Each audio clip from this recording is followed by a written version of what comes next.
예, 분위기를 좀 바꿔보겠습니다. 지난 주말 동안 있었던 정치권 뉴스를 돌아보는 시간, 월요일의 정치 코너죠. 정치 토크. 오늘은 더불어민주당의 현근택 법률위원회 부위원장, 어서 오십시오. 네, 안녕하세요. 현근택입니다. 뉴스쇼에는 지금 처음 인사하시는 거 아니에요? 네, 처음 나왔습니다. 저는 낯이 익어서 좀 뵀었나 생각해보니까 첫 출연. 네, 불러줘서 고맙습니다. 아유, 환영합니다. 네. 그런가 하면 자유한국당의 김용남 전 의원, 어서 오십시오. 네, 안녕하세요. 김용남입니다. 빨간 마우라가 아니라 뭐라고 목도리. 머플러 하고 오셨는데 빨간 마우라니까 이상하네요. 한국당 분들은 오시면 다 요즘 이렇게 빨간 머플러 하나씩 하고 오시던데 이게 뭐 네. 필수템입니까 한국당에? 제가 공군 출신이기도 하고 예. 그리고 아무래도 자유한국당의 당 색깔이 빨간색이다 보니까 예. 넥타이도 그렇고 목도리도 그렇고 예. 빨간색이 주류죠. 아 그래요. 예. 특히 이 총선 앞두고 뭐 이런 선거철 되면 좀 하고 다니라고 권해요. 아무래도 이제 색깔을 드러내야 되잖아요. 이게 그렇군요. 이제 색깔 자체가 빨간색 입고 돌아다니면 예. 저놈이 한국당 놈인가 뭐 이렇게 알아보시기 그러니까 쉬우니까. 그러니까 한국당 분들이 오실 때마다 그래서 제가 한번 여쭤보고 싶었는데 그렇고. 제가 보기엔 간접적인 선거운동 하는 거 아닌가요? 그런가 하면 파란 넥타이 메고 오셨어요. 알겠습니다. 네. 자, 오늘 두 분과 함께 주말 동안 벌어진 정말 주말 동안도 엄청나게 많은 정치 뉴스들이 쏟아졌는데 짚어보겠습니다. 우선 김용남 전 의원은 검사 출신이시고 예, 부장검사까지 지내셨죠. 예. 지내고 나오셨고 우리 현근택 부위원장 현직 변호사시죠. 네, 네. 그렇죠. 두 법조인이 나오셨으니까 뭐 이 이야기부터 좀 풀어가 보겠습니다. 지난 토요일에서 일요일로 넘어가는 그 밤에 고위직 검사들이 한 상가집에 모였습니다. 조국 전 장관 수사를 주도해 온 곳이죠. 대검 반부패부. 추미애 장관이 최근에 심재철 검사를 이 반부패 부장으로 임명을 했는데 검사장급입니다. 바로 그 심재철 부장하고 바로 밑에 선임연구관인 양석조 선임연구관이 아마 한 상에 앉았던 모양입니다. 그때 양 연구관이 상관인 심재철 부장을 향해서 손가락질을 하면서 항의를 했답니다. 조국 전 장관을 기소하지 말라고 하셨죠? 조국 전 장관이 왜 무죄인지 설명하시오. 당신이 검사입니까? 조국 변호사입니까? 이런 식으로 대화가 오갔다는 겁니다. 이게 이제 어제 밤에 언론에 알려지면서 뭐 밤사이에 엄청나게 관심을 모으고 있는데 김용남 전 의원 예. 이 상황을 글쎄요 뭐 상가집에서 술이 좀 뭐 한두 잔 오갔을 테고 그러면서 벌어진 어떤 그냥 해프닝이라고 보세요. 개인 간의 해프닝이라고 보세요. 어떻게 보세요? 사실은 그 정상적인 검사를 포함해서 양식 있는 법조인이라면 심재철 부장이 조국 그 유재수 범죄 은폐 사건과 관련해서 무혐의 취지로 보고서를 만들으라고 지시한 것 자체부터 시작해서 사실은 심재철 부장이 제 법대 동기예요. 잘 알아요. 근데 거기서 얻어맞지 않은 것만 해도 다행입니다. 사실은. 맞을 짓 했죠. 아니요. 지금 그 아랫사람이 네. 거의 반말투로 당신 검사 맞아요? 맞어? 이걸로 한 것만으로도 지금 아니 검사 세계에서 이게 있을 수 있는 일이냐 난리가 났는데 맞지 않은 것만도 다행이라고요? 아니 그게 이제 많은 분들이 예. 소위 검찰 조직하면 상명하복 뭐 이런 거로 인식을 하셔서 검사 동일체. 예. 위에 사람이 지시하면 무조건 따르는 것처럼 오해하시는 경우가 많아요. 예. 근데 일을 하다 보면 서로 생각이 틀리거나 그 소신하고 안 맞으면 예. 실제로 많이 다퉈요. 그 방 안에서 외부적으로는 잘 예. 드러나지는 않지만 예. 그 상사 방에서 뭐 기록 내던지면서 싸우는 경우도 왕왕 있어요. 사건을 놓고 예, 의견들 이게, 충돌되면 의견이 안 맞으면 아하. 자기 말이 맞다. 근데 이게 양보할 수 있는 선을 넘어가는 순간에 이제 그 의견 충돌이 심하게 일어나는 경우가 왕왕 있고 예. 이 경우는 사실은 심재철 부장 그 비하인드 스토리가 있죠. 대검 이제 가기 전에 그 전에 서울중앙지검 강력부장 할 때 소위 정은호 게이트라고 있었잖아요. 예. 근데 그 정은호 사건을 맡았던 거액의 수임료를 받았던 최유정 변호사가 또 법대 동기예요. 그러니까 최유정 변호사가 그때 보석 허가를 신청하면서 검찰의 의견을 적게 돼 있거든요. 예. 근데 거기 이제 부탁을 했던 모양이에요. 당시 그 심재철 부장한테 강력 부장이니까 그 기소한 부서의 부장이었거든요. 그래서 보통은 이제 보석 그 정도 사안이면 예. 보석이 적절하지 않다라면서 반대 의견을 내는 게 통상의 예인데 예. 거기서 적의 처리 그러니까 예. 알아서 하세요라고 법원에다가 의견을 보냈거든요. 그때 심재철 부장이 그 일로 제가 알기로는 그때 대검 감찰도 받았었어요. 그래요. 예. 근데 어쨌든 그때 뭐 금품 수수나 이런 거는 드러나지가 않아서 본격적인 징계는 받지 않았는데 다만 지방으로 자천됐었죠. 그 부탁을 받은 것까지는 사실로 감찰 결과 드러났으니까 예. 부탁을 받은 것까지는 다만 예. 뭔가 금품이 오간 건 아니기 때문에 그렇죠. 좌천 정도가 됐던 예, 인사다. 그때 최유정 변호사가 법대 동기인 심재철 부장을 찾아간 것까지는 그 드러났던 것으로 제가 들었어요. 자, 그런데 그건 이제 비하인드 스토리인데요. 근데 이제 그래서 지방에 좌천돼 있었는데 이 예. 문재인 정부 시작하면서 갑자기 영전하기 시작했거든요. 심재철 부장이 그 법무부 정책기획단장으로 왔는데 그 정책기획단장은 검사장 승진하는 자리 중에 하나예요. 요직 중에 하나예요. 예. 그러면서 그때부터 이 정부 들어서면서 승승장구하더니 드디어 반부패 수사부장 옛날로 따지면 대검 중수부장짜리죠. 검사장 급이고 그러니까 차관급인 거잖아요. 거기다가 사실은 그 빅4라고 합니다. 검찰의 주요 보직 4가지가 예, 있어요. 예. 그게 서울중앙검사장, 예. 그리고 법무부의 검찰국장, 그리고 지금 대검의 반부패 수사부장, 예. 옛날 중수부장, 그리고 대검의 공공형사부장, 옛날로 따지면 공안부장이죠. 예. 이거를 검찰의 빅4라고 하거든요. 주요 보직. 그 중에 하나로 간 거예요. 그러니까 어떻게 보면 이성윤 신임 서울중앙검사장이나 심재철 반부패 수사부장 그리고 법무부의 조남감 검찰국장은 사실은 뭐 누가 뭐래도 이 정권 사람이죠. 내친 걸음이에요. 지금 이 사람들 하는 거 보면. 그러면 판단하시기로는 네. 그러니까 이게 항명이 아니라 어찌 보면은 맞지 않은 게 다행이다 할 아유. 정도로 옳은 소리를 지금 한 거라고 보시는 거예요. 당연하죠. 연구관이 그게 양 어떻게 연구관? 무혐의가 가능해요. 거기서 심재철 부장 야. 맞지 않은 것만 해도 다행이에요. 현근택 부위원장이 지금 뭐 몸을 계속 들썩이고 예. 계세요. 저도 뭐 심재철 부장은 뭐 개인적으로 조금 아는데요. 근데 예. 뭐 그런 거 관계없이 사실은 맞지 않은 게 다행이다. 그것도 상가집에서 굉장히 위험한 발언이죠. 왜냐하면 사실은 검찰청 내에서는 의견이 있을 수 있어요. 예. 왜냐하면 어떤 판단을 할 때 결국 검찰의 가장 중요한 판단은 기소를 할 것인가 무혐의를 할 것인가 그다음에 예. 구속영장을 청구할 것인가 말 것인가란 말이죠. 근데 이 사건 같은 경우는 어쨌든 영장 청구를 한번 했었고 그러면 그다음에 남는 거는 이제 기소할 거냐 말 거냐 그 판단만 남은 거예요. 그 의견은 있을 수 있습니다. 근데 그 의견을 푸는 방식이 중요하죠. 예.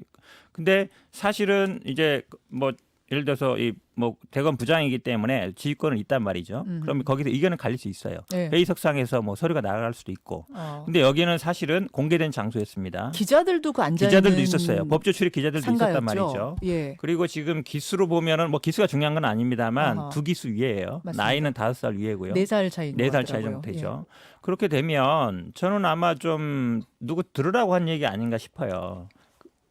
이거는 들으라고 한 이제 저는 약간 그렇게 봅니다. 왜 그러냐면 어제 언론에 어떤 또 보도가 있었냐면 예. 추미애 장관이 이 인사한 거에 대해서 예. 직권남용 고발이 있었어요. 예. 그 고발건에 대해서 어떻게 언론에 흘러나왔냐면 심재철 부장이 이게 과연 고발건이 되는지 죄가 되는지 안 되는지 검토해달라. 그다음에 이거를 직접 뭐 고발 사건이나 아니라 진정 사건으로 처리할 수 있는 거 아니냐라고 검토해달라 얘기했는데 예. 그렇게 검토해달라는 게 언론에 나왔습니다. 예, 언론에 예, 나와서 나왔어요. 그렇게 되니까 신 부장이 그냥 뭐 지검에 내려보내라 해라 했단 말이죠. 예. 두 가지죠 지금. 그러니까 나오는 추미애 장관에 대한 인사건에 대해서 직권남용 부분에 대해서 어떻게 처리할 것인지 문제하고 지금 상가집에서의 이 어찌 보면 저는 뭐 당연히 항명이라고 봅니다. 항명이라고 왜냐하면 보세요? 뭐 당연히 부하고 그다음에 이 어떤 공적인 그러니까 사적인 자리에서 공적인 일을 처리하는 거잖아요.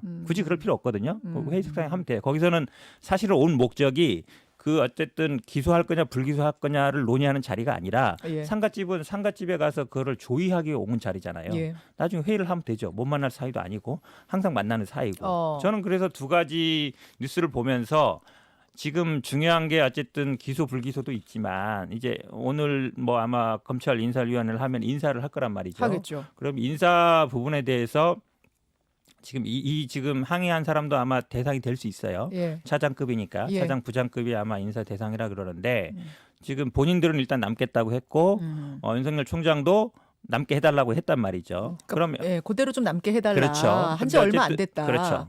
그런 부분이 아마 부딪히는 지점이 있는 거예요. 아마 인사를 할지 안 할지 두고 봐야 되겠습니다만. 그래서 약간 저는 그런 지금 인사를 본인들이 대상이 될 수 있다라는 생각도 있을 것 같고 그런 걸 좀 막기 위한 성격도 있을 것 같고. 언론 플레이다? 그렇죠. 약간 그런 성격이 저는 있다고 봐요. 굳이 상가집에 가서 자기 상관한테 예, 예. 더구나 다 사람들 들으라고 예. 큰 소리로 그렇게 소동을 할 필요가 있을까요? 그러면 이 양석조 선임 연구관은 이런 식으로 되고 나면 사실은 굉장히 그 안에서 좀 미운 털이 박힐 텐데 본인이 속된 말로 자리 날아갈 거를 각오하고 일종의 검사들 다른 날아갈 검사들 대신해서 십자가를 졌다? 뭐 이렇게 많이 해석해도 돼요? 그건 아닌 것 같고요. 오늘 아마 또 뉴스에 보니까 예.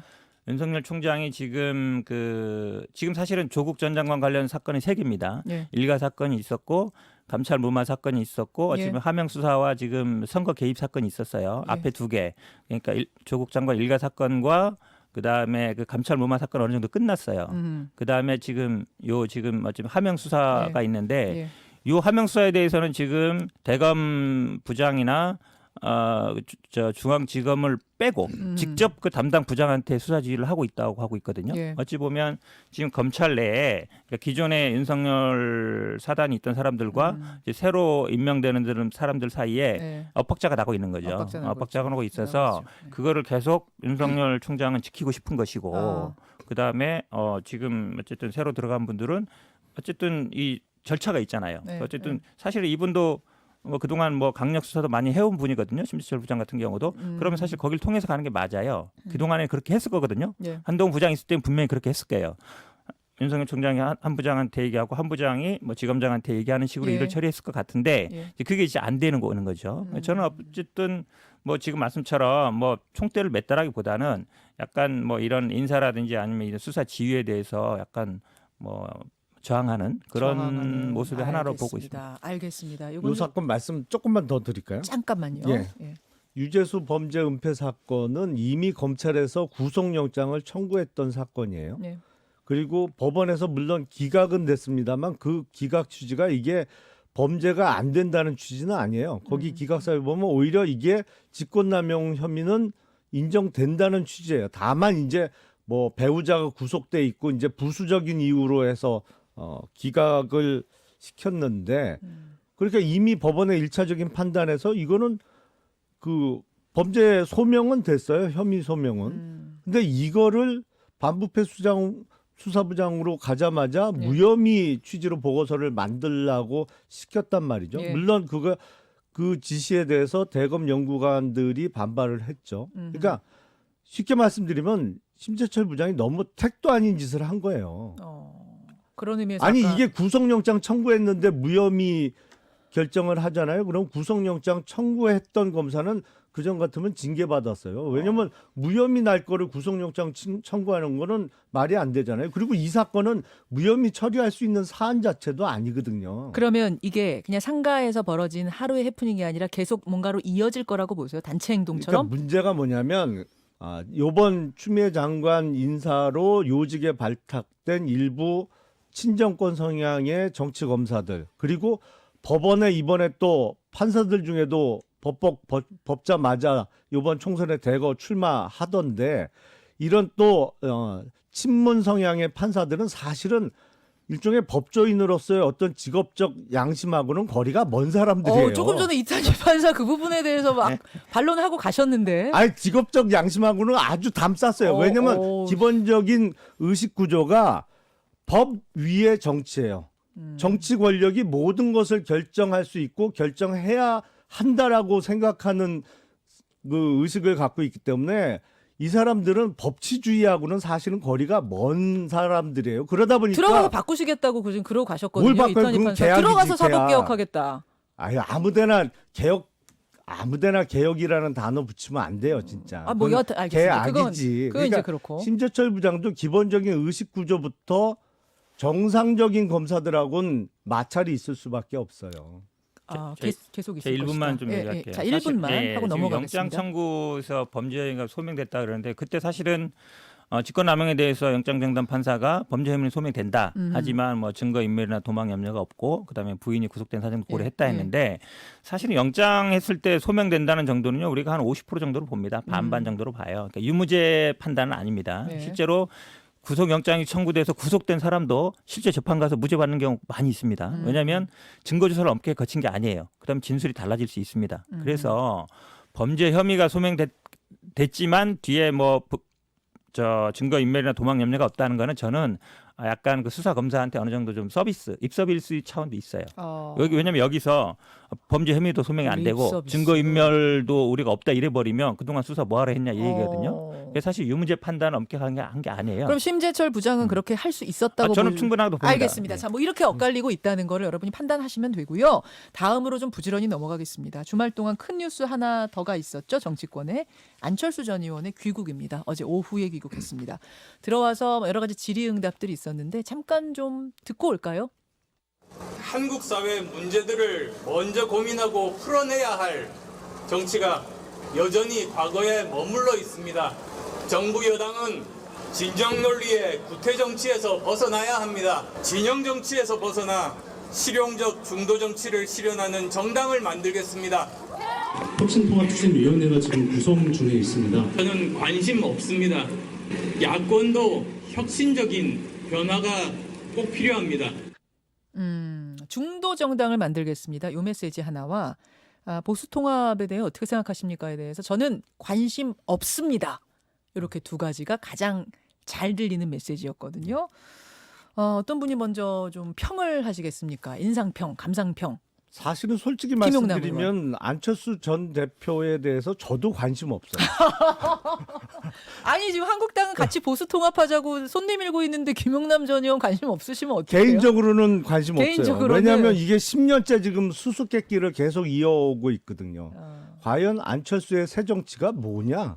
그리고 표방하는 중도 정치가 예. 어떤 것을 의미하느냐? 예를 들어서 그러면 이 범여권에서 통과시킨 선거법 이걸 어떻게 생각하느냐? 아니면 공수처에 대해서 반대냐 찬성이냐? 아니 뭘 내용을 알 수가 없어요. 그러면서 무슨 구태 정치를 타파해야 된다? 예. 아니 단어만 놓고 보면 맞죠. 그리고 혁신해야 된다? 혁신을 반대할 사람이 어디 있어요? 그렇죠. 근데 안철수가 하려는 과연 정치가 그런 구체적인 이슈에 있어서 예. 어떤 내용이냐? 답이 안 나와요. 그거 뭐 그러니까 차차 하지 않겠어요? 귀국 아니 일성 그게 벌써 10년째예요. 그러니까 좀 지겨워요, 사실은. 그러니까 이 똑같은 얘기를 지금 10년째 반복을 하고 계신데 문제는 그럼에도 불구하고 예. 안철수 전 대표가 특히 수도권 선거에서는 일종의 변수가 될 수 있다는 것이죠. 수도권에서는 변수. 호남이 아니고 수도권에서요? 호남에서 박지원 의원과 같은 기술자와 손잡지 않고 독자적으로 뭘 할 수 있을까요? 저는 그건 상당히 의문입니다. 기술자라고 표현하신 거니까 어쩐 정치적인 뭐라 그럴까요? 전략을 잘 짜는 그렇죠. 예. 이런 선거 고수와 전략 함께한 지난번과는 다르다. 그렇죠. 선거 전략뿐만 아니라 어떻게 이렇게 딱 갈라치기라고 하죠, 보통. 그런 거에 능한 분들하고 손잡지 않고 지금 근데 적어도 안철수 전 대표하고 박지원 의원은 사이가 아주 멀어진 것 같아요. 아주 멀어진 것 같아요. 예, 그러니까 안철수 전 대표 혼자서 독자적으로 무슨 일을 할 수 있을까? 그 유일하게 할 수 있는 일이 어느 진영에 가느냐에 따라서 적어도 수도권에서 한 3, 4%의 득표에 있어서의 영향은 줄 수 있을 것으로 수도권 보여요. 3, 4%. 예. 그렇기 때문에 지금 보수 통합을 추진하는 쪽에서는 그렇게 함께하자 얘기하는 것이다. 그렇죠. 왜냐하면 대단한 영향력이 아니어도. 수도권 웬만한 선거가 3, 4%에서 다 결정나죠. 결정이 돼요. 그러니까 오케이. 어떤 의미에서는 퍼센티지는 높지 않지만 그게 네. 당락의 변수가 될 수 있거든요. 현근택 민주당 부위원장. 제가 할 얘기 다 해버렸습니다. 아니, 현 부위원장님도 관심 없습니까? 뭐 관심은 좀 있는데요. 없는 건 아닌데 지금 본인도 일단 정치를 하시는 분이에요. 예. 그러면 이제 기존의 현재 정치 지형에 대해서 어느 정도 책임이 있는 분이거든요. 어쨌든 국민의당을 만들었다가 또 일부를 같이 가서 바른미래당을 만들었다가 바른미래당 현재 상황이 돼 있는데 지금 어쨌든 중도든 야권이라고 칭하는 분들에 대해서 본인 책임이 제가 보기에 50% 이상이에요. 어느 정도 있어요. 근데 이건 마치 남의 일처럼 예, 예. 구태 정치 본인은 그 중에 일부 아닙니까? 사실은 지금 1년 반 4개월 정도 떠나 있었지만 예, 예. 지난 대선 이후부터 2012년부터 한 8년 정도는 어쨌든 우리나라 정치의 한 부분을 차지하던 분이에요. 그런 말씀처럼 그동안 계속 지금 뭐 중도 실용 얘기하지만 과연 사실은 저는 좀 냉정하게 보면 이렇게 봐요. 좀 공간이 열렸다 틈이 1번은 제가 보기에 선거법입니다. 선거법 통과된 거에 대해서 어느 정도 가능성을 보는 거예요. 다당제 가능성. 그렇죠. 다당제 가능성. 예, 이분이 어찌 예. 보면 이제 기업을 하시던 분이라 그 투자라든지 아니면 이 뭐 들어오고 나가는 거에 대한 감은 있다고 봐요. 지금 상황이 보면 1번은 제가 보기에 선거법이고 예. 2번은 뭐냐면 지금 사실은 국민의당과 바른미래당에 같이 했던 분들이 되게 지리멸랄을 하단 말이죠. 예. 잘 안 될 것 같고 예. 야당 통합도 잘 안 될 것 같고 그런 데서 저는 가능성이 있기 때문에 들어왔다고 봐요. 그러면 지금 말씀처럼 이분이 과연 그런 어떤 가능성을 보고 오는 거는 뭐 나쁘지 않다고 봐요. 정치인이라면. 그러면 내가 그동안에 이렇게 상황을 내가 어떻게 바꾸겠다. 예. 야권을 어떻게 만들겠다든지 예. 아니면 이렇게 나가야 되는데 10년 전이나 지금이나 하는 얘기가 똑같아요. 구태 정치 아니면 이게 기득권 정치 바꾸자. 새 정치 하겠다. 이거 말고 뭐 달라진 게 있어요? 근데 오늘 이제 오늘 그 안철수 의원 측 의원은 안 나오셨기 때문에 제가 어제 했던 이야기들을 좀 전하자면 그냥 중도 정치가 아니라 실용을 앞에 붙였어요. 실용적인 중도 정치를 하겠다. 그래서 뭐 어제 얘기했던 것들은 뭐 있었습니까? 좀 어떤 피부에 와닿는 이야기들, 뭐 실용적으로 뭔가를 바꾸겠다는 이야기들을 꽤 던진 것 같은데. 중도라는 거는 하나의 노선일 수 있어요. 보수냐, 진보냐, 중도냐 이게 노선일 수 있어요. 중도라는 거 지금까지 써왔죠. 실용이라는 거는 사실은 뭐 정치적인 용어는 아닙니다. 우리가 뭐 프래그마티즘이나 실용주의라는 건 항상 미국에서는 실용주의 얘기를 많이 하잖아요. 그러니까 실질적인 걸 하자. 이건 어찌 보면 학문적인 사회학적인 용어예요. 제가 보기에 뭐 정치에 쓸 얘기는 아닌데 그러면 어쨌든 지금까지 우리 정치하시는 분들은 다 실용적이지 아니다. 쓸모없다는 얘기잖아요. 근데 저는 이번에 뭐 지금 제일 말씀하셨는데 선거법이든 공수처법이든 이거 갖고 사실은 1년 반 이상 싸운 거거든요. 예, 예. 그러면 이 부분에 대해서 본인의 의견이 필요해요. 아니면 정치에 진입할 때는 분명히 이거 갖고 치열하게 싸웠기 때문에 아하. 그런데 의견이 없잖아요. 그래서 저는 실용적이라는 용어는 예. 그게 의미 없는 용어라고 봐요. 오케이. 네. 재밌는 게 알겠습니다. 예. 지난 대통령 선거 때 왜 TV 토론에서 당시 안철수 후보가 예. 제가 MB 아바타입니까? 뭐 그랬잖아요. 그랬었죠. 그러면서 그 개그 비슷하게 하셨는데 근데 실용적 중도 정치는 2007년 대선 이후에 MB 정부 출범할 때 나온 얘기가 그때 맞아요. 아시죠? 실용적 중도 정치를 표방했어요. 자꾸 그런 얘기하니까 아바타 얘기 듣는 거죠. MB가 어제 떠오르셨어요. 그 말 아니 들으면서. 똑같잖아요. 말이 똑같아 메시지가. 이거 저 안철수 의원을 얼른 섭외를 해가지고 요 질문들을 제가 다 한번 던져보는 여기 것으로 하고 뉴스쇼 나오면 사실 반은 제가 섭외한 거예요. 안철수 전 이 대표는. 질문 제가 잘 적어놓겠습니다. 자, 한 5분 정도 남았는데 한 개만 더 가겠습니다. 미래한국당. 네. 비례 자유한국당은 안 된다고 선관위가 뭐 이제 뭐 판결을 내렸고 미래한국당이란 이름으로 위성정당 만들겠다. 이거 결정 난 겁니까? 그쪽으로 추진하고 있죠. 근데 가능성은 여러 개예요. 지금 선관위가 정치적 중립을 지키지 않고 아니 민주당이 있는 가운데 더불어민주당은 된다고 하더니 자유한국당이 있는 가운데 또 비례자유한국당은 안 된다고 해요. 예. 뭐가 헷갈린다는 건지 모르겠는데 그게 문재인 대선 캠프 출신을 중앙선관위의 상임위원으로 앉혀서 그런 영향을 받고 있는 것이 아닌가 싶기는 합니다만 어쨌든 선관위에서 계속 사실상의 방해를 하고 있어요. 그러다 보니까 지금 당명을 못 정하고 있는데 뭐 미래한국당은 또 그것도 헷갈려서 안 된다. 혼동을 줄 수 있어서 안 된다고 할 수도 있겠죠. 중앙선관위에서. 있죠. 한국당 이름이 붙어 있으니까. 그러니까요. 예. 그렇게 되면 사실은 방법은 지금의 자유한국당을 그냥 남겨두고 예. 지금 그 혁신통합추진위원회에서 신당을 만들면 그 예. 당으로 대부분 지역구 출마자들은 옮겨가고 예. 자유한국당을 소위 비례 정당으로 만드는 방법도 있거든요. 그게 구체적으로 논의가 되고 있어요? 제가 하고 있습니다. 아, 김용남 전 의원의 아이디어였군요, 이게. 아. 그러니까 방법은 뭐 여러 가지가 있어요. 근데 당명을 갖고 계속 그 제동이 걸려서 지금 그 생각보다 진행이 조금 늦습니다만 저는 이렇게 생각해요. 그걸 갖고 민주당이나 정의당에서 비례대표 전문 정당을 만든다고 비난을 하는데 아니 본인들이 그렇게 제도를 고쳐놨잖아요. 알겠습니다. 현근택 부위원장. 네네. 우리 정당법에 보면 법 얘기해서 죄송하는데요. 네. 정당법에 보면은 우리가 정당을 뭐라고 규정했냐면 국민의 이익을 위하여 책임 있는 정치적 주장이나 정책을 추진하고 공직선거에 후보자를 추천 또는 지지함으로써 국민의 정치적 의사 형성을 참여함을 목적으로 하는 국민의 자발적 조직을 말한다 이렇게 돼 있어요. 정당. 예. 그렇죠. 이게 쉽게 얘기하면 자발적인 조직이라는 거예요. 지금 이제 예를 들어서 민주당이나 더불어민주당 말씀하시는데 작성하는 주체가 다르죠. 목적도 달랐고. 근데 지금 이유가 뭐가 됐든 명칭이 뭐가 됐든 뭐 비례 한국당이 됐든 미래 한국당이 됐든 목적이 분명하죠. 비례대표를 목적으로 하는 거예요. 근데 그렇죠. 주체가 사실 자발적인 게 아닌 거예요. 지금 어찌 보면 한국당이 스스로 자백하고 계시잖아요. 우리가 만들고 있다. 예, 예. 그러니까 한국당이 만들고 있는 거예요. 그러니까 기본적인 어떤 이 정당의 어떤 규정 자체에 안 맞는 거죠. 자발적인 조직이 아니라는 거예요. 스스로 예를 들어서 다른 사람들이 예. 누군가 나와서 아 우리가 비례 한국당을 만들겠다. 그거 안 막아요. 아. 한국당이 만들기 때문에 문제인 거란 것이죠. 저는 국민들이 그거를 모르지 않을 거라고 보고 저희들은 뭐 민주당은 뭐 이런 거 만들 일 없고요. 어쨌든 한국당이 그렇게 만들더라도 만들 일 없습니까? 없습니다. 확정입니까? 네, 우리 당의 공식적인 입장입니다. 위성 정당은 안 나오는 네. 것으로. 그리고 한국당이 뭐 어떤 식으로든지 만들 걸로 보는데 예. 만들다 해도 저는 아마 국민들이 심판을 할 걸로 보고 있습니다. 김용남 의원.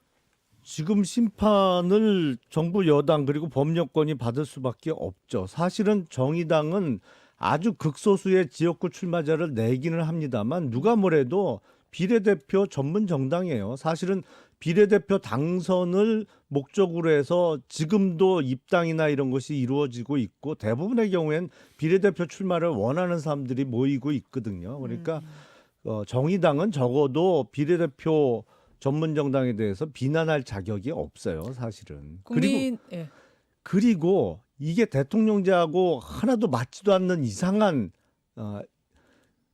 아주 괴이한 선거법을 만들어 놓고 자유한국당이 무조건 그 덫에 걸려들어서 의석이 확 줄어들고 당세가 줄어들어야만 그게 옳은 일이다라고 주장하는 게 어떻게 정당해요, 그게. 자, 30초만. 30초. 예, 예. 정의당하고 말씀하시는데요. 민주당하고 정의당은 역사가 다릅니다. 정의당 30년 이상 됐고 정의당이 그 앞에 민주당 30년 이상 됐고요. 예. 조직이라든지 인력이 전부 다르고 사실은 나중에 합당할 것도 안 해요. 전혀 다른 정당이죠. 지금 만드는 정당은 나중에 합당을 전제로 하고 있잖아요. 예. 가장 큰 차이라고 봅니다. 자, 여기까지 일단 듣고 한국당은 만드는 거죠. 이름이 뭐가 됐든 위성정당 가는 거죠. 갑니다. 갑니다. 네. 예. 민주당은 안 갑니다. 이제 요게 확정적으로 다른 거고 국민들이 어디에 힘을 실어 주실지는 이제부터 고민을 하셔야겠네요. 민주당은 정의당이 있으니까 따로 안 만드는 거죠. 자, 여기까지 월요일의 코너 정치 토크. 오늘 자유한국당 김용남 전 의원, 더불어민주당 현근택 법률위 부위원장 두 분과 함께했습니다. 두 분 고맙습니다. 감사합니다. 고맙습니다. 김현정의 뉴스쇼는 청취자 여러분의 참여로 이루어집니다. 트위터, 페이스북, 레인보우 게시판, 그리고 단문 50원, 장문 100원의 유료 문자 샵 1212, 우물정 1212 통해 참여하실 수 있습니다. 김현정의 뉴스쇼, 여러분과 함께 만듭니다.